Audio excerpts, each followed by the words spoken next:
Shalom, selamat pagi teman-teman. Ketemu lagi dengan Bu Henti di dalam pembelajaran agama Kristen hari ini. Bagaimana nih kabarnya hari ini? Wah, Bu Henti berharap teman-teman selalu dalam keadaan sehat dan tetap semangat dalam pembelajaran. Jika teman-teman sudah siap untuk memulai pembelajaran hari ini, Bu Henti minta teman-teman sekarang ambil sikap berdoa. Kita akan memulaikan kelas hari ini dengan membukanya di dalam doa. Mari kita bersatu dalam doa teman-teman. Selamat pagi Allah Bapa, selamat pagi Tuhan Yesus, selamat pagi Roh Kudus. Terima kasih untuk pagi yang indah yang Tuhan anugerahkan bagi kami.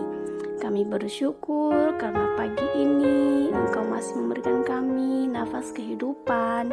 Dan kami bersyukur karena semua cinta kasih-Mu yang tidak pernah berkekurangan dalam hidup kami.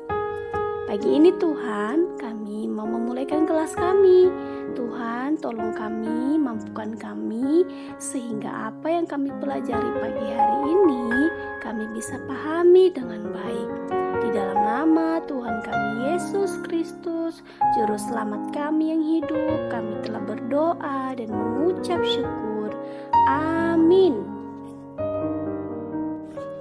Untuk pemaparan materi dalam pertemuan hari ini, kita masih belajar tentang tanggung jawabku di rumah.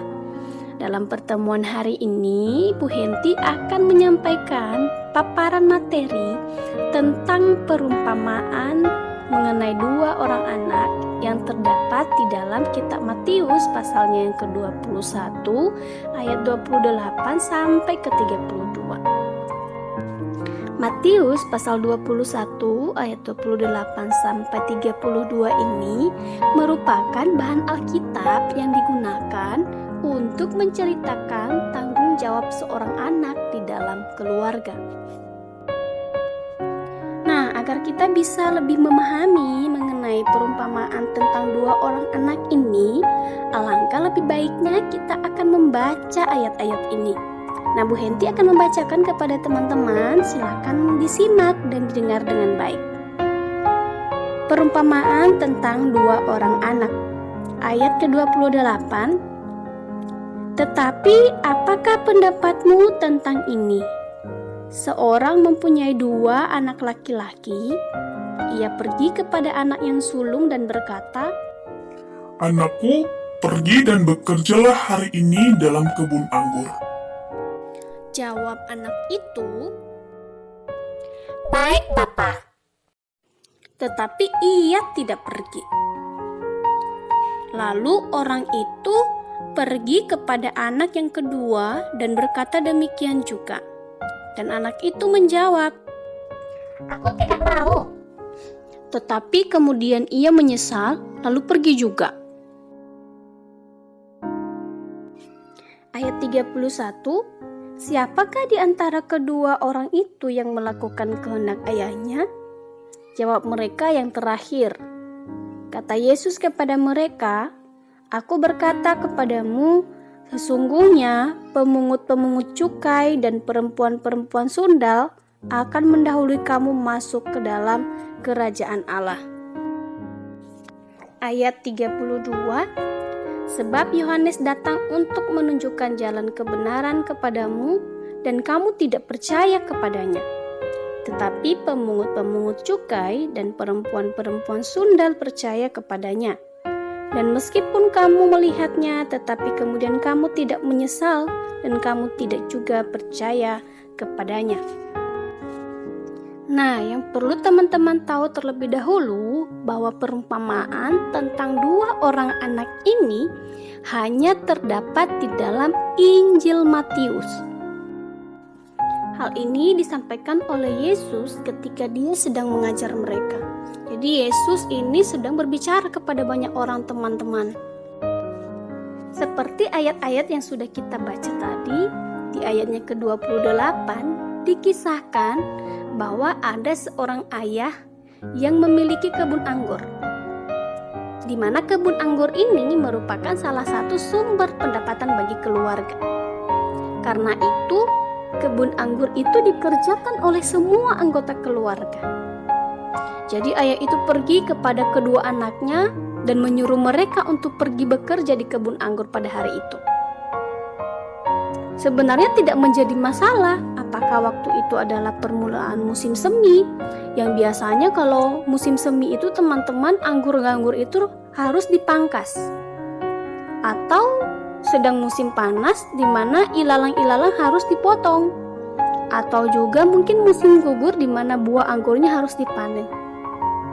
Tetapi yang terpenting di sini adalah permintaan dan respon atau tanggapan atas permintaan tersebut.